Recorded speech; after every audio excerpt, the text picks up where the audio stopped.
Hormuz കടലിടുക്കിലെ തിരമാലകളിൽ ഇപ്പോൾ ആയുധങ്ങളുടെ മുഴക്കത്തേക്കാൾ കൂടുതൽ കേൾക്കുന്നത് ഒരു ജനതയുടെ അതിജീവനത്തിന്റെ കരുത്താണ്.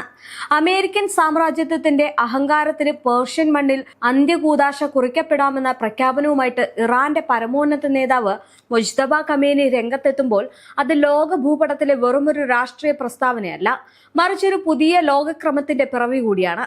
ഇറാന്റെ അത്യാധുനികമായിട്ടുള്ള മിസൈൽ ശേഷിയും ആണവ സാങ്കേതിക വിദ്യയും വെറും ഒരു സൈനിക ഉപകരണങ്ങളല്ല, മറിച്ച് 90 ദശലക്ഷം വരുന്ന ഇറാനികളുടെ ആത്മാഭിമാനത്തിന്റെ ചിഹ്നങ്ങളാണെന്ന് അദ്ദേഹം ലോകത്തോട് വിളിച്ചു പറയുകയാണ്.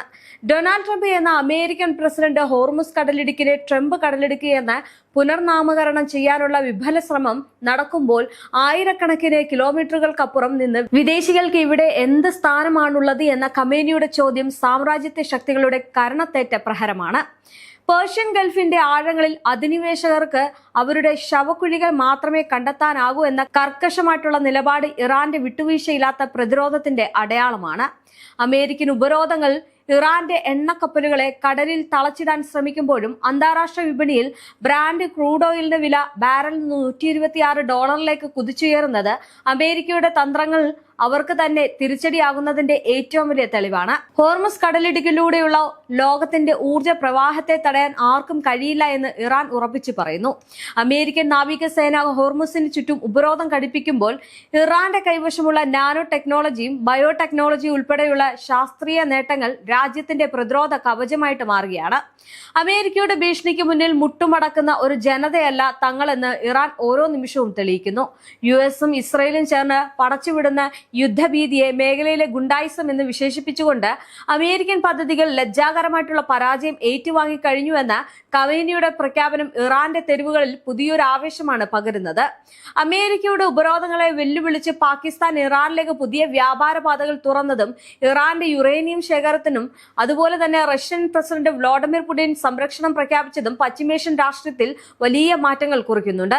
അമേരിക്ക ഫസ്റ്റ് നയത്തെ തഴഞ്ഞ് അയൽ രാജ്യങ്ങളും വൻശക്തികളും ഇറാന് പിന്തുണയുമായിട്ട് എത്തുമ്പോൾ അമേരിക്ക രാജ്യാന്തര തലത്തിൽ ഒറ്റപ്പെടുകയാണ്. റഷ്യൻ പ്രസിഡന്റ് വ്ളാഡിമിർ പുടിൻ നേരിട്ട് ഇടപെടുകയും ഇറാന്റെ 11 ടൺ വരുന്ന യുറേനിയം ശേഖരത്തിന് സംരക്ഷണം നൽകുമെന്ന് ഉറപ്പു നൽകുകയും ചെയ്തത് അമേരിക്കൻ ഭരണകൂടത്തെ അക്ഷരാർത്ഥത്തിൽ അമ്പരപ്പിച്ചിരിക്കുകയാണ്. ഇറാന്റെ കരുത്തുറ്റ സൈനിക നീക്കങ്ങളും പുതിയ കൂട്ടുകെട്ടുകളും അമേരിക്കയുടെ ഏകപക്ഷീയമായിട്ടുള്ള ആധിപത്യവും അവസാനിക്കുമെന്നതിന്റെ വ്യക്തമായിട്ടുള്ള സൂചനയാണ് നൽകുന്നത്. ഇറാന്റെ ആയുധ ശേഖരം അമേരിക്കൻ സൈനികരിൽ ഹൃദയാഘാതം ഉണ്ടാക്കുന്നുവെന്ന തരത്തിലാണ് മാധ്യമ വാർത്തകൾ വരെ വരുന്നത്. ഇറാന്റെ സൈനികമായിട്ടുള്ള കരുത്തിനുള്ള അംഗീകാരമായിട്ട് ഇത് കാണേണ്ടതുണ്ട്. ശത്രുവിന്റെ ശ്വാസഗതി പോലും കേൾക്കാവുന്ന അത്രയും അടുത്ത് അവർക്ക് ഏറ്റവും ഭയക്കുന്ന ആ ഒരു രഹസ്യായുധം ഇറാൻ വിന്യസിച്ചു കഴിഞ്ഞുവെന്ന് ഞെട്ടിക്കുന്ന വെളിപ്പെടുത്തലുമായിട്ട് നാവികസേനാ കമാൻഡർ റിയർ അഡ്മിറൽ ഷഹറാം ഇറാനി രംഗത്തെത്തിയിരിക്കുകയാണ്. ഇറാന്റെ കരുത്തിനെ പരിഹസിച്ച ശത്രുക്കളുടെ കണക്കുകൂട്ടലുകൾ തെറ്റിയെന്നും അമേരിക്കൻ വിമാനവാഹിനി കപ്പലായ USS എബ്രഹാം ലിങ്കാണ് നേരത്തെ നടത്തിയ 7 മിസൈൽ ആക്രമണത്തിൽ ഉൾപ്പെടെ 100ഓളം പ്രഹരങ്ങൾ അമേരിക്കയ്ക്കും ഇസ്രയേലിനും കനത്ത ആഘാതം ഏൽപ്പിച്ചത് എന്നും അദ്ദേഹം അവകാശപ്പെട്ടു. ഹോർമുസ് കടലിടുക്കിലെ ഗതാഗതം കർശനമായിട്ട് നിയന്ത്രിച്ചുകൊണ്ട് ഇറാന്റെ കപ്പലുകൾ പിടിച്ചെടുക്കുന്ന അമേരിക്കൻ കടൽ കൊള്ളയ്ക്ക് അവസാന തുള്ളി രക്തം വരെ പോരാടി പ്രതികാരം ചെയ്യുമെന്നും അദ്ദേഹം മുന്നറിയിപ്പ് നൽകുന്നു. ഈ ഒരു സർപ്രൈസ് ആയുധം പശ്ചിമേഷ്യയുടെ ഭൂപടം തന്നെ മാറ്റിവരയ്ക്കാൻ കെൽപ്പുള്ളതാണ് എന്നാണ് ഇറാൻ വ്യക്തമാക്കുന്നത്. ഹോർമുസ് കടലിടുക്കിൽ അമേരിക്കൻ കരസേനയെ നേരിട്ട് വിന്യസിക്കാനും ഇറാന്റെ സിവിലിയൻ കേന്ദ്രങ്ങളെ ലക്ഷ്യമിട്ട് വ്യോമാക്രമണം നടത്താനുമുള്ള ട്രംപിന്റെ നീക്കങ്ങൾ അന്താരാഷ്ട്ര നിയമങ്ങളുടെ നഗ്നമായിട്ടുള്ള ലംഘനമാണ്. വൈദ്യുത നിലയങ്ങളും അണക്കെട്ടുകളും തകർക്കാനുള്ള ലിമിറ്റഡ് സ്ട്രൈക്ക് പ്ലാൻ ഒരു മാനുഷിക ദുരന്തത്തിനാകും വഴി തെളിയിക്കുക. എന്നാൽ ഇത്തരം ഒരു കിരാതമായിട്ടുള്ള നീക്കങ്ങളെ നേരിടാൻ ഇറാന്റെ ചാവേർ ഡ്രോണുകളും മിസൈലുകളും സർവ്വസജ്ജമാണെന്ന് ഇറാൻ വ്യക്തമാക്കുന്നുണ്ട്. സമാധാനത്തിന്റെ ഭാഷയെല്ലാം മറിച്ച് യുദ്ധത്തിന്റെ പാതയാണ് അമേരിക്ക തിരഞ്ഞെടുക്കുന്നത് എങ്കിൽ അതിന്റെ വില ഭീകരമായിരിക്കുമെന്നും ഖമേനി മുന്നറിയിപ്പ് നൽകുന്നു. പേർഷ്യൻ ഗൾഫിന്റെയും ഒമാൻ ഉൾക്കടലിന്റെയും ഓരോ തുള്ളി വെള്ളവും തങ്ങളുടെ വിധി പങ്കിടുന്നതാണെന്നും അവിടെ വിദേശികൾക്ക് സ്ഥാനമില്ല എന്നുമുള്ള ഖമേനിയുടെ വാക്കുകൾ മേഖലയിലെ ഐക്യത്തിനായിട്ടുള്ള ആഹ്വാനമാണ്. അന്തിമമായിട്ട് അമേരിക്കയ്ക്കില്ലാത്ത ഒരു ഭാവി എന്ന ഇറാന്റെ സ്വപ്നം വെറുമൊരു രാഷ്ട്രീയ മുദ്രാവാക്യമല്ല, മറിച്ച് അധിനിവേശത്തിൽ നിന്ന് മോചിതമാകാൻ ആഗ്രഹിക്കുന്ന ഓരോ മൂന്നാം ലോക രാജ്യത്തിന്റെയും സ്വപ്നമാണ്. നൂറ്റാണ്ടുകളായിട്ട് തങ്ങളുടെ വിഭവങ്ങൾ കൊള്ളയടിക്കുന്ന സാമ്രാജ്യത്വ ശക്തികളോട് ഇറങ്ങിപ്പോവുക എന്ന് പറയാൻ കാണിച്ച ആർജവും ചരിത്രത്തിൽ സമാനതകളില്ലാത്തതാണ്. ട്രംപിന്റെ ഭൂപടങ്ങളിൽ പേർഷ്യൻ ഗൾഫിന്റെ പേര് മാറ്റാൻ കഴിഞ്ഞേക്കാം, പക്ഷെ ആ മണ്ണിലെ ജനങ്ങളുടെ മനസ്സിലെ പോരാട്ടവീര്യം മാറ്റാൻ കഴിയില്ല. ഇറാന്റെ ഓരോ ശാസ്ത്രീയ മുന്നേറ്റവും ഓരോ മിസൈൽ പരീക്ഷണവും തങ്ങളുടെ പരമാധികാരം സംരക്ഷിക്കാനുള്ള കവചങ്ങളാണ്. ആയുധബലം കൊണ്ട് ആത്മാഭിമാനത്തെ അടിച്ചമർത്താൻ കഴിയില്ല എന്ന വലിയ സത്യം ഹോർമുസ് കടലിടുക്കിലെ തിരമാലകൾ ലോകത്തിന് വിളിച്ചു പറയുന്നുണ്ട്. ഇവിടെ അസ്തമിക്കുന്നത് അമേരിക്കയുടെ ധാർഷ്ട്യമാണ്, ഉദിച്ചുയരുന്നത് ഒരു ജനതയുടെ വിട്ടുവീഴ്ചയില്ലാത്ത വിജയഗാഥയും കൂടിയാണ്. ഇറാനുമായിട്ട് ചർച്ച നടത്തുമ്പോൾ ട്രംപിന്റെ രഹസ്യ സംഘത്തിന് മുന്നിലുള്ള മറ്റൊരു വെല്ലുവിളി ഇറാന് ലഭിക്കുന്ന അന്താരാഷ്ട്ര പിന്തുണ കൂടിയാണ്. റഷ്യയും ചൈനയും ഇറാനൊപ്പം ഉറച്ചു നിൽക്കുമ്പോൾ അമേരിക്കയ്ക്ക് തങ്ങളുടെ പഴയ സാമ്രാജ്യത്വ ഭീഷണികൾ ഇവിടെ പ്രയോഗിക്കാൻ കഴിയില്ല എന്ന് ഈ മൂവർ സംഘത്തിന് നന്നായിട്ട് അറിയാം.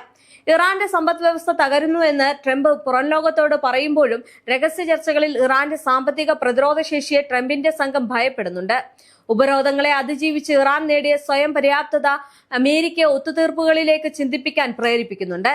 എന്തായാലും ഹോർമുസ് കടലിടുക്കിലെ ഇറാന്റെ പുതിയ സുരക്ഷാ സംവിധാനങ്ങൾ അമേരിക്കയുടെ സൈനിക മേധാവിത്വത്തെ തന്നെ തകർത്തിരിക്കുകയാണ്. ഈ പശ്ചാത്തലത്തിൽ ഇറാന്റെ മുൻപിൽ അമേരിക്ക പൂർണ്ണമായിട്ട് കീഴടങ്ങേണ്ടി വരുമോ എന്ന ഭയമാണ് ഇപ്പോൾ ട്രംപിനെയും അദ്ദേഹത്തിന്റെ ചുരുക്കം ചില വിശ്വസ്തരെയും നയിക്കുന്നത്. ചുരുക്കത്തിൽ ട്രംപും അദ്ദേഹത്തിന്റെ വിശ്വസ്തരായിട്ടുള്ള രണ്ടുപേരും മാത്രം അറിയുന്ന ആ രഹസ്യം ഇറാന്റെ നയതന്ത്ര വിജയത്തിന്റെ തെളിവാണ്.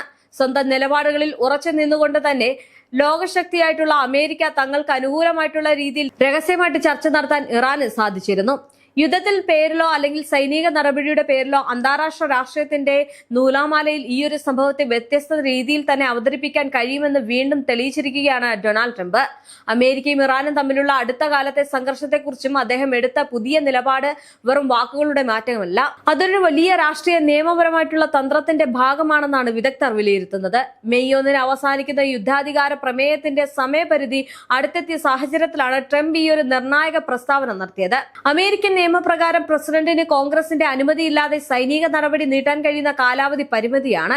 നമുക്കറിയാം ഈ യുദ്ധം തുടങ്ങിയപ്പോൾ എത്രത്തോളമായിരുന്നു അമേരിക്കയുടെ കാലാവധി എന്നത്. എന്നാൽ ഈ ഒരു നിയമപരമായിട്ടുള്ള നിയന്ത്രണങ്ങളെ മറികടക്കാൻ ട്രംപ് കണ്ടെത്തിയ വഴിയാണ് ഇത് യുദ്ധമല്ല മറിച്ച് സൈനിക നടപടി എന്ന് മാത്രമുള്ള വാദം. വാക്കുകളുടെ ഈ ഒരു സൂക്ഷ്മമായിട്ടുള്ള മാറ്റം ഒരു വലിയ ഭരണഘടനാപരമായിട്ടുള്ള ചർച്ചയ്ക്ക് വഴിയൊരുക്കുകയാണ്. ട്രംപിന്റെ വാദം ലളിതമാണ്, എന്നാൽ അതിന്റെ പ്രത്യാഘാതങ്ങൾ ഗൗരവമേറിയതാണ്. അദ്ദേഹം പറയുന്ന കാര്യങ്ങളാണ് ഇത്. ഇറാനെതിരായിട്ടുള്ള ആക്രമണങ്ങൾ ഒരു യുദ്ധം എന്ന വിഭാഗത്തിൽ പെടുന്നില്ല എന്നും അതിനാൽ കോൺഗ്രസിന്റെ പ്രത്യേക അനുമതി ആവശ്യമില്ല എന്നും ഇത് ശരിയാണെങ്കിൽ പ്രസിഡന്റിന് കൂടുതൽ സ്വാതന്ത്ര്യം ലഭിക്കുമെന്നും പറയുന്നുണ്ട്. എന്നാൽ വിമർശകർ പറയുന്നത് ഇത് നിയമത്തെ വളച്ചൊടിക്കുകയാണെന്നും കോൺഗ്രസിന്റെ മേൽനോട്ടത്തെ ദുർബലപ്പെടുത്തുന്നു എന്നുമാണ്. ഈ ഒരു സാഹചര്യത്തിൽ അമേരിക്കൻ ഭരണകൂടം ഉന്നയിക്കുന്ന പ്രധാന വാദം ഏപ്രിൽ 7 പ്രഖ്യാപിച്ച വെടിനിർത്തലാണ്. ഈ തീയതി മുതൽ യഥാർത്ഥ യുദ്ധപ്രവർത്തനങ്ങൾ അവസാനിച്ചതായിട്ട് അവർ അവകാശപ്പെടുന്നു.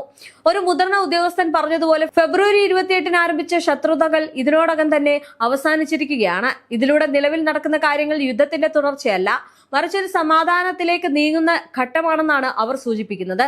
എന്തായാലും ഇത്തരം സൂചന നൽകുമ്പോഴും നിയമപരമായിട്ടുള്ള കാര്യങ്ങളെല്ലാം ലംഘിച്ചുകൊണ്ട് ട്രംപ് വീണ്ടും ആക്രമണത്തിലേക്കും ഉപരോധങ്ങളിലേക്കും കടന്നിരിക്കുകയാണ്.